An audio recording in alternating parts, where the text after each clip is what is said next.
Hello friends, welcome to Yast Recipes. இன்னைக்கு நம்ம சேனல்ல இட்லி, தோசை, சப்பாத்தி, பரோட்டான்னு எல்லாத்துக்கும் தொட்டு சாப்பிடுற மாதிரி ஒரு சூப்பரான எம்டி சால்னா தான் எப்படி செய்யறதுன்னு பார்க்க போறோம். இதோட டேஸ்ட் அல்டிமேட்டா இருக்கும். வாங்க எப்படி செய்யறதுன்னு பார்க்கலாம். மிக்ஸி ஜார்ல அரை மூடி தேங்காய் சேர்த்துக்கோங்க.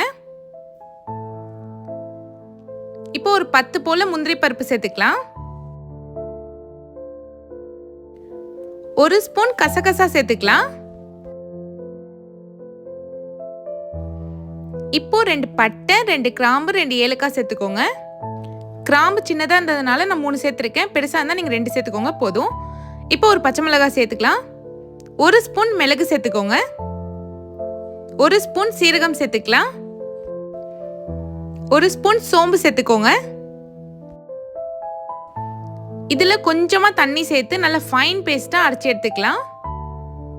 இப்போ அரைச்சாச்சு. நல்லா இந்த மாதிரி நல்லா திக்காக அரைச்சி எடுத்துக்கோங்க. இப்போ இது இருக்கட்டும். குக்கர்ல 4 டேபிள் ஸ்பூன் அளவுக்கு எண்ணெய் சேர்த்துக்கோங்க. இதோடவே பிரியாணி ஸ்பைசஸ் சேர்த்துக்கலாம். 2 பட்டை, கிராம்பு, ஏலக்காய், சோம்பு, அன்னாச்சி பூ எல்லாமே சேர்த்துக்கலாம். இதில் 2 மீடியம் சைஸ் வெங்காயம் சேர்த்துக்கோங்க. வெங்காயம் சேர்த்துட்டு நல்லா வதக்கிக்கோங்க. வெங்காயம் லைட்டாக கலர் சேஞ்ச் ஆகணும். இப்போ வெங்காயம் நல்லா சாஃப்ட் ஆனதுக்கப்புறம் 1 ஸ்பூன் இஞ்சி பூண்டு பேஸ்ட் சேர்த்து நல்லா பச்சை வாசனை போகிற அளவுக்கு வதக்கிக்கோங்க.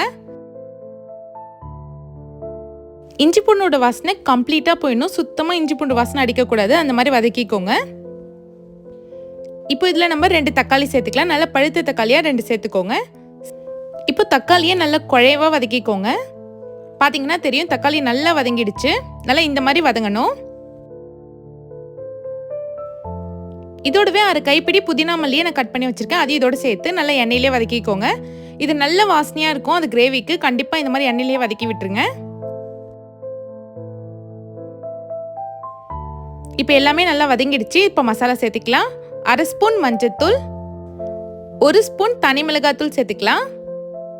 1 ஸ்பூன் கரம் மசாலா சேர்த்துக்கோங்க. கரம் மசாலா இல்லைன்னா சிக்கன் மசாலா கூட 1 ஸ்பூன் சேர்த்துக்கலாம். 1 ஸ்பூன் மல்லித்தூள் சேர்த்துக்கோங்க. இப்போ குழம்புக்கு தேவையான அளவுக்கு உப்பு சேர்த்துக்கலாம். சேர்த்துட்டு இதை எல்லாத்தையும் நல்லா மிக்ஸ் பண்ணி விட்டுக்கோங்க. நல்லா எண்ணெயிலே ஒரு வாட்டி வதக்கி விட்டுக்கலாம். இப்போ எல்லாமே நல்லா வதங்கிடுச்சு. இது ஒரு 5 நிமிஷம் வேகட்டும்.